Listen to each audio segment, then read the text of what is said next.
안녕하세요. 북한을 이해하고 알아가는 시간 통일의 길 박민영입니다. 가깝고도 먼 나라, 북한은 어떤 곳일까요? 북한의 경제, 사회, 문화 등 평소에 궁금했던 것들을 자세히 알아보는 시간, 북한 스타일. 화면을 함께 만나보시죠.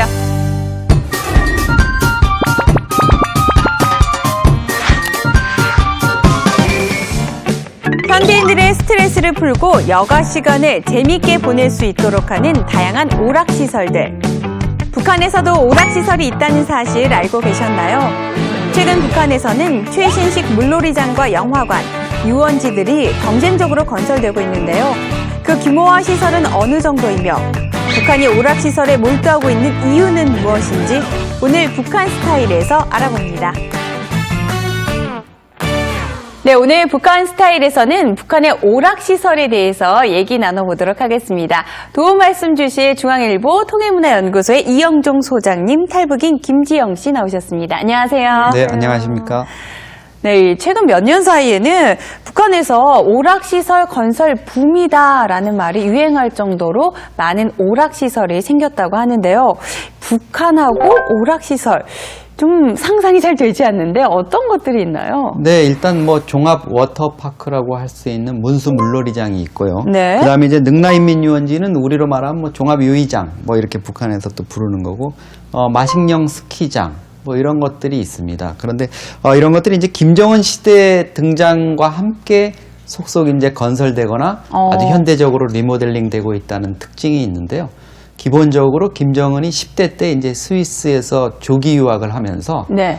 세계적인 그 워터파크인 이제 스위스의 뭐 알파마레라든가 아니면 알프스의 스키장, 또 뭐 김정은이 가짜 여권을 이용해 가지고 일본의 그 디즈니랜드까지도 들려갔다 그러거든요. 네. 그러니까 어렸을 때 본 자기의 눈높이에서 본 세계에서 괜찮은 그런 유의시설 이런 것들을 평양에 좀 만들려고 한 걸로 이렇게 볼 수 있죠. 그렇군요. 김지영 씨가 평양 출신이라고 들었어요. 혹시 실제로 가본 적 있으신가요? 저희 문수 물놀이장 같은 경우는요, 이제 네. 최근에 개건을 하다 나니까 제가 있을 때는 그 개성공원에 자주 갔었어요. 네. 개성공원 안에도 이제 실내 물놀이장이 많거든요. 네. 최근에 이제 문수 물놀이장에 갔다 온 사람들 말은 많이 들어봤어요. 그러니까 한국으로 말하면 대형 워터파크라고 생각을 하시면 될 것 같아요. 그렇군요. 네. 북한에 워터파크가 있다라는 게 네. 솔직히 좀 상상이 잘 되지 않았는데 규모가 어느 정도 되나요? 네, 우리 뭐 33,000평? 그러니까 우리 이제 새로운 단위로 보면 한 10만 9천 제곱미터 이 정도 되는데요. 굉장히 기본적으로 넓네요. 이제 실내 또 실외 이런 그 수영 시설이 있고요. 또 여러 가지 부대 이제 오락 시설들이 있습니다. 안에 뭐 해당화 청량 음료점 이런 것들도 있고 또 치맥, 뭐 대동강 맥주하고 치킨을 같이 먹을 수 있는 이런 것도 있고요. 매점도 있고요. 네, 또 북한에서는 이제 고기 겹방이라 그러는데 햄버거, 또 감자 튀기, 뭐 프렌치 프라이 그런 것들을 이제 먹을 수 있는 것도 있고요. 2013년 5월에 이제 김정은이 개건공사, 그러니까 리모델링을 해라 이렇게 했고 원래는 94년에 지어진 건데 새로 아주 웅장하게 이렇게 개건이 됐는데요. 사실 북한에서 이 문수 물놀이장이 인기를 끄는 거는 딱 한 가지입니다. 시설 자체도 크지만 네. 겨울에도 수영을 할 수 있게 우리로 말하면 이제 워터파크 중에서 이렇게 실내 수영장 네. 이런 식으로 만들어 놓은 이제 최초의 수영장이기 때문에 더 유명해졌습니다. 그렇군요. 사실 음식, 먹을거리에 대해서도 말씀하셨지만 우린 또 워터파크 한번 가면 입장료, 네. 사용료, 먹을 거 돈이 상당히 많이 들거든요. 네. 북한은 비용이 얼마나 들까요? 달러로 환산해서 그 북한 주민들 그 입장료는 3달러. 그리고 3달러? 우리로 말하면 이제 자유이용권이 한 14달러 정도 된다 그래요. 네. 근데 이게 이제 북한 돈으로 하면 어른이 한 2만 원, 학생이 12,000원 이렇게 되는데요. 언뜻 보면은 뭐 그렇게 많은 돈이 아닌 것 같죠. 3달러 네. 하면 한 3,000원 되는데, 북한 그 암달러 시세로 하면은 1달러가 한 7,000원에서 8,000원 정도 됩니다. 네. 그러면 북한 주민 평균 월급이 우리가 3,000원 정도라 그러는데, 네. 1달러면 2달치 월급이 되는 거죠. 그러니까 이렇게 보시면 될 것 같아요. 아주 특권층이나 이런 사람들, 달러를 만질 수 있는 사람들, 이런 사람들 입장에서 보면 뭐 1달러, 10달러 이게 큰 돈이 아닐 수가 있죠. 네. 그런데 그런 것들을 접하기 어려운 일반 주민들 입장에서 월급이라든가 아니면 그 외에 이제 소소한 장사나 장마당을 통해서 이렇게 먹고 사는 사람들 입장에서 보면 1달러, 2달러가 정말 큰 돈이죠. 왜냐하면 암달러로 7,000원, 8,000원이라 그랬는데 1달러가 1달러면은 북한에서 그 쌀 1kg를 살 수 있는 이 정도 돈이기 때문에 그렇죠. 말씀하셨듯이 워낙 사용료가 비싸서 일반 주민들은 가기 좀 힘들 것 같은데요. 네, 일반 주민들은 못 가고요. 이제 특권층이나 이제 부유층들이 자주 놀러가는 거로 알고 있거든요. 네. 특권층이나 부유층이 자주 간다는데 이 특권층이나 부유층은 어떤 사람을 말하는 건가요? 기본적으로 이제 이런 경우, 이런 물놀이 시설이라든가 이런 것들을 이용하는 그 특권층들은 일단 돈이 있는 사람들이겠죠. 돈이라는 게 이제 장마당이나 유통을 장악해서 중국에서 물건을 싸게 사다가 유통을 시켜가지고 많은 돈을 버는 이제 돈주라는 사람들이 있습니다. 자본가, 네. 소자본가 계급. 그 다음에는 대외부문 일꾼들, 무역회사에 근무하거나 아니면은 뭐 외무성에 근무하거나 아니면 해외를 좀 자주 왔다 갔다 할 수 있는 또는 외화벌이 사업을 하는 군부. 이런 데 있는 그 당사자나 그 가족이라 그럴 수 있는데요. 우리 당국에서는 이렇게 보고 있습니다. 북한 인구가 한 2,400만 명 정도 되고요. 네. 그 중에서 말씀드린 이제 노동당과 군부의 이런 핵심 간부들이 한 6만 명 정도 된다 그래요. 근데 4인 가족 기준으로 하면 64하면 24만 명이죠. 네. 그러니까 2,400만 명의 정확히 한 1% 정도가 북한의 특권층이다. 그러니까 북한의 이런 시설들이 물론 군인이나 아니면 일반 공장 근로자나 이런 사람들에게도 포상 차원에서 또 이제 위로 차원에서 입장권을 뭐 이렇게 주거나 입장시키는 경우는 있지만 자기 돈으로 이거를 이용하는 사람들은 정말 북한 그 핵심인 1%만을 위한 시설이다. 이렇게도 볼 수 있겠습니다. 네, 이번에는 릉나 인민유원지로 넘어가 볼게요. 유원지 안에는 어떤 시설들이 좀 갖춰져 있나요? 이제 유해시설은 다 이미 말씀드린 것처럼 다 네. 갖춰져 있는데요. 이제 북한에서 영아라고 하면은 이제 선전수단이기 때문에 그 평양시를 비롯한 이제 각도 군까지 영화관은 다 있어요. 근데 네. 릉나인민유원지에는 4D 영화관도 있거든요. 4D 영화관이요? 예. 그래서 거기서 이제 사람들이 영화도 보고 그렇게 하곤 해요. 제가 너무 놀랐는데 북한에도 4D 영화관 네. 사실 우리나라에도 4D 영화관이 들어온 게 2009년이거든요. 몇 년 되지 않았는데 북한에 언제 개장을 했나요? 글쎄요, 이게 그 2013년에 이제 지어졌으니까 김정은 체제가 들어선 이듬해예요. 그러니까 이제 김정은이 이런 어떤 청년 학생들, 특히 젊은 세대들의 어떤 취향을 잘 알고 있는 거죠. 이런 것이면 좀 매력을 느끼겠다.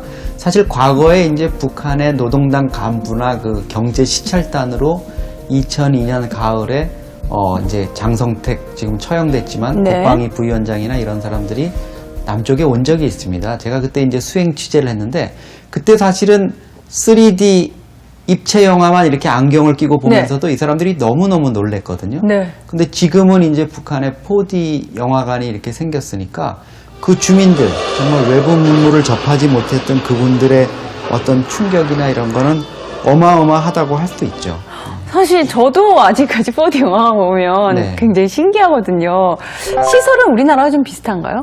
네, 근데 시설은 비슷한데 규모가 좀 작고요. 네. 작은 영화관에서 여기처럼 3D 안경을 끼고 이제 의자가 막 흔들리는 거랑 똑같고요. 네. 그렇게 하고 영화 관람도 보고 그냥 거의 비슷한데 규모가 좀 작다고 보시면 될 것 같아요. 그렇군요. 네.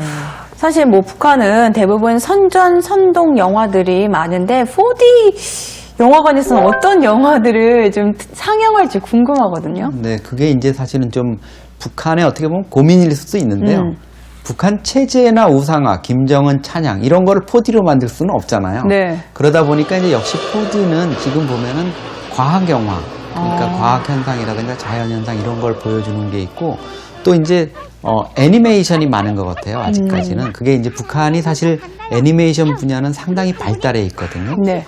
그 이제 정밀하게 그림을 그려야 되고 이러는 부분들 또 여러 장의 그림을 그릴수록 이제 애니메이션이 정교해지고 이렇게 되지 않습니까? 그런 것들을 이제 컴퓨터 기술과 합성해서 사실 이제 그 북한이 과거에 보면 그런 애니메이션을 외국계 또 미국의 영화사들의 수주를 받아서 이렇게 납품을 했던 적도 있을 정도로 기술에서는 이제 뒤지지가 않아요. 그래서 지금 보면은 북한 체제 선전물은 이 4D 영화 부분에서는 거의 없고 네. 대부분 이제 과학 영화라든가 이런 부분인데 북한은 오히려 이제 이 4D 영화관 옆에 네. 김정은 우상화 이제 혁명사적관, 우리 김정은 원수님이 이렇게 우리 공화국을 잘 통치하고 있다. 이런 시설을 만들어가지고, 네. 우리 언론에서는 김정은 우상화가 이제 본격화하는 거 아니냐, 이런 얘기가 나올 정도로 그런 시설이 들어서 있다고 합니다. 왜 4D 영화관 옆에 그런 시설물을 만들어 놓은 그러니까 건가요? 4D 영화관 자체를 통해서 그 컨텐츠에서 그런 거를 좀 이렇게 보여주거나 이러기는 어렵잖아요. 아. 그러니까 이제 그 영화를 관람하기 전후에 아. 그런 우상화 시설 또 혁명 사적관 뭐 이런 거를 지어가지고 그런 위대성 뭐 북이 얘기하는 감사의 마음 이런 것들을 좀 잊지 않게 하기 위한 거겠죠. 저희가 지금 능라 인민 유원지에 대해서 얘기 나누고 있는데 4D 영화관 말고도 유원지니까 동물원 같은 것도 있나요? 네, 있어요. 그리고 이제 최근에 생긴 게 뭐냐면 겁등어관이라는 게 새로 생겼거든요. 겁등어관이요? 그러니까 한국에서는 덜거래라고 그러더라고요. 네. 근데 북한에서는 겁등어라고 그래요. 그래서 이제 덜거래들이 안에서 이제 공연을 하는데 이제 산수 문제도 막 풀고. 돌고래. 네. 싱크로 비즈니 선수들하고 같이 이렇게 공연도 막 하고 아. 이러고 있어요. 그래서 이제 북한의 김정은 체제에 들어서면서 이제 돌고래들을 한 수십 마리를 수입을 해왔다고 해요. 그래서 네. 그 돌고래들이 이제 오는 것 때문에 서해에서 남포, 평양까지 50km 되는 이제 수로를 파가지고 숱한 비용까지 노력이 들었다고 하더라고요. 예. 돌고래를 예. 데려오기 위해서요? 예. 그렇군요. 지영 씨도 보셨어요? 네, 근데 막 소문이 굉장한 게 고래들이 너무 힘들어가지고 이제 공연을 한 30분 하거든요. 네. 이제 돌고래 쇼에 들어가면 한 30분을 하는데 30분 이제 공연을 마치고 들어오면 다음 사람들이 또 들어가요. 그래서 하루에 한 5번, 6번을 걔네들이 공연을 하잖아요. 그러니까 걔네들이 힘들어가지고 이제 돌고래가? 예, 돌고래가 영양실조 와가지고 막 쓰러진다고 그런 말도 많이 들었어요. 네. 또 북한에는 이 스키장, 또 승마장, 골프장 같은 체육시설도 있다고 합니다. 뭐 승마장이나 골프장 같은 거는 우리나라에서도 고급 네. 스포츠로 인식이 되는데 북한에서도 실제 주민들이 이런 걸 이용할 수 있나요? 힘들겠죠? 그러니까 이제 김정은 제1위원장이 자기가 해외 유학을 하면서 봤던 좋은 것들 이런 것들을 지금 북한에 여러 가지 도입해 보려고 애는 쓰고 있는데 사실은 이 워낙 뭐 우리가 말하면 평양의 금수저잖아요. 네. 금수저다 보니까 정말 이 어려운 주민들의 생활이라든가 이런 거하고 좀 동떨어진 시책을 많이 내놓습니다. 그러니까 집권 이후에 평양 근교에 있는 미림 이제 그 승마장. 네. 거기가 원래는 군용 이제 말을 이렇게 키우던 데였는데 거기를 가가지고 군부대 그 지휘관한테 여기를 민간인 승마 구락부로 만들어라. 이 승마라는 게 청년들 또 근로자들 네. 뭐 허리 건강에도 좋고 이렇다 이렇게 얘기를 했는데요. 그래서 그게 미림 승마구락부로 바뀌었습니다.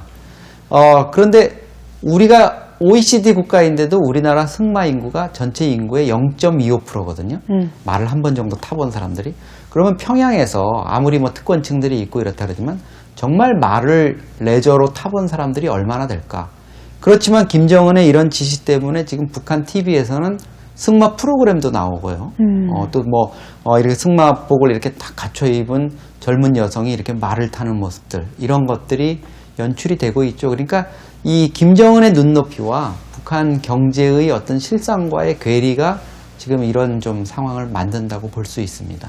궁금한 게 이 승마장 이용 비용은 얼마 정도 들까요? 되게 이제 그 뭐 물놀이장 같은 데가 뭐 2달러, 3달러라 네. 하는데 여기는 좀 비싸죠. 한 10달러 정도 되는데요. 정말 비싸네요. 네, 근데 뭐 북한에 사실 아주 잘 사는 사람들 입장에서는 10달러를 좀 우습게 하는 사람도 있습니다. 뭐 100달러 이런 정도도 우습게 하는 아주 그 극소수 그런 계층이 있습니다만 사실은 10달러면은 우리 북한 주민들 입장에서는 한 가족이 어떤 생계라든가 이런 거 부분에 있어서 쌀이라든가 뭐 이런 네. 것들을 당분간 좀 쓸 수 있는 거를 살 수 있을 정도니까 일반 주민들은 엄두가 좀 안 나는 돈이죠. 상상이 가지 않는 그 정도의 비용이 드는군요. 네. 이외에 또 어떤 시설들이 지금 유원지 시설에 들어서고 있나요?